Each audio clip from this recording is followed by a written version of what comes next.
মাইলিনেউরা যুদ্ধর ময়দান আজকু বড় বেশি বা হে এভরিওয়ান আসসালামু আলাইকুম welcome to our working videos. আজকুর যুদ্ধর ময়দান খমরিমা খালকু দিয়া বাথরুমর ফাইবানিয়া ট্যাঙ্কির দোকানি লাগবো। আমরা ডেইলি যুদ্ধর ময়দানও নতুন সৈন্যর আগমন, দুই সিংহ পুরুষের যুদ্ধর ময়দানও কুস্তি করতে করতে অবশেষে তারা সাকসেসফুল। মুড়া তোলার অনুভূতি হুনাত গিয়ে বাফর বেটা সাদ্দামে বাস খাইয়া ফেট বরিল চুন। দুইটা জবান পেশ করো। ক্লান্ত আর জবান মারিস না রে, হরন দেখি।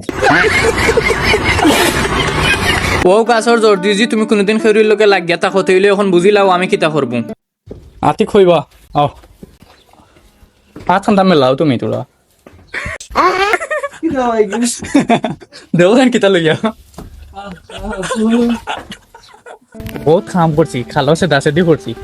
গাছও আম কিন্তু খুব সুন্দর সুন্দর সুন্দর আম দেখিয়া বান্দরলাহান ফালাই ফালাইয়া গাছর আগা তুটিয়া উবা সুবা যারা মারিয়া সুন্দর সুন্দর আম কলডি ফাড়িয়া আনি লাইছি। এর মাঝে বাফর বেটা সাদ্দামে মাঝখানে দিয়ে বাবুয়া তরাইয়া গুলগুলা ফাঁকনা আমটা মারি দিলা। পরে আমরা চাকুলই আম সুরাত লাগ গেলাম। আম চুলিয়া লবণ মরিচ তাই বল আমরে মা খাইয়া রাজা সোল্লাহান হলে গপ গপাইয়া খাইয়া নাই হরি ফেলাইছুন। আম খানি শেষ করিয়া দয়ে বাথরুমের ফানি লাইন আলাদা আলাদা করিয়া কানেকশন দিলাইলাম।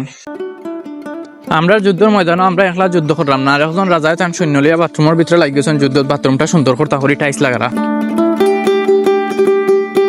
যুদ্ধের ময়দানে যুদ্ধ করতে করতে রাইত হয়ে গেছে। রাইত হইলেও সমস্যা কিতা, সময় একটু বেশি যাইব কিন্তু খেলা সুন্দর হইব। আমরা কিতা করছি খাম একবারে শেষ মেশ করিয়া এর মাঝে বাচ্চালাম খাইয়া আইলাম বাড়ি তাতিয়ার মাতিয়ার আটাইয়া। আজকের ভিডিও তোমার পর্যন্ত, যদি ভালো লাগে অবশ্যই লাইক কমেন্ট শেয়ার করবা, পেজটা ফলো দিয়ে রাখবা।